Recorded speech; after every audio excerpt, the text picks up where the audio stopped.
আমাদের বয়সটা তাই, আমাকে যে শিক্ষা দেবে আমার মা বাবা আমি সেভাবে বেড়ে উঠবো। আমাকে যদি শক্তভাবে বাঁধে আমি বটগাছের মতো হব, আর যদি আমাকে নরমভাবে বাঁধবে তাহলে যে এরকম হয়ে যাবে। এর জন্য মা বাবার কর্তব্য নিজের সন্তানকে মানুষ হিসাবে আগে তৈরি করতে হবে, তারপরে ডাক্তারি ব্যারিস্টার যা হয়। তো আমি নিজের কথা বলছি, আমার মা আমার বাবা তারা দুজন আমাকে আজ এখানে বসিয়েছে।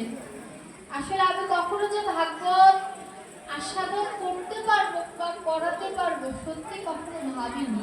আমার জীবনটা খুব মর্মান্তিক ছিল, কোনোদিন যদি আসি সেদিন বলবো।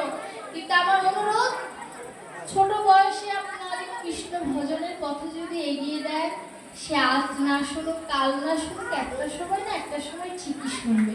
কেউ কিন্তু মায়ের পিঠর থেকে প্রহ্লাদ ধ্রুব হয়ে আসে না, অনেকে কিন্তু জগাই বাঁধাইয়ের মতো এসেও ভগবান তাকে উদ্ধার করে দিয়ে যায় না। তাই কৃষ্ণ নাম করুন, কৃষ্ণ নাম শুনুন, কে কি বললো তাতে যায় আসে না। আপনি ভগবানকে ডাকুন, ভগবান আপনাকে যদি গ্রহণ করে, আমি আপনি গ্রহণ না করার কি, ভগবানকে ডাকুন।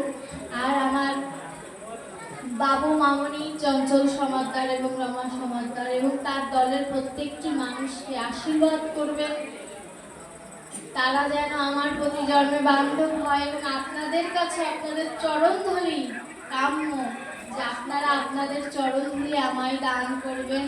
আমি যেন সেই চরণধূলি করি, যদি কম পড়ে কমই পড়বে, এটাই সত্যি। চরণধূলি যেন গোবিন্দকে দিয়ে বলতে পারি, গোবিন্দ করি নাই তাতে দুঃখ নাই, ভগবান দেখো আমি ভক্তের চরণ ধুলিয়ে দিচ্ছি, সেই চরণ ধুলি আমায় দান করবেন। আপনারা সকলে আমার মা বাবার মতো, আপনারা সকলে আমাকে আশীর্বাদ করবেন। আমি যেন ডাক্তারি লাইনে পড়ে আমি যেন দেখিয়ে দিতে পারি যে ডাক্তার ব্যারিস্টার হয়েও ভাগবত পড়া যায়, ভক্ত সঙ্গ করা যায়। আমার উদ্দেশ্য এটাই। বাবা মারা বলে যে দুই হাতে দুই নাড়ু ধরা যায় না, আমি এটি প্রমাণ করতে চাই, আমার মা বাবাও প্রমাণ করতে চায়। আপনারা আমাকে আশীর্বাদ করবেন, আমি যেন আমার মা বাবা আপনাদের এবং ভগবানের মান যেন রাখতে পারি, এটুকু আশীর্বাদ করবেন। হরে কৃষ্ণ। আর আমার মাকে আশীর্বাদ করবেন, সে যেন আমাকে নিয়ে এভাবে ভক্তের চরণে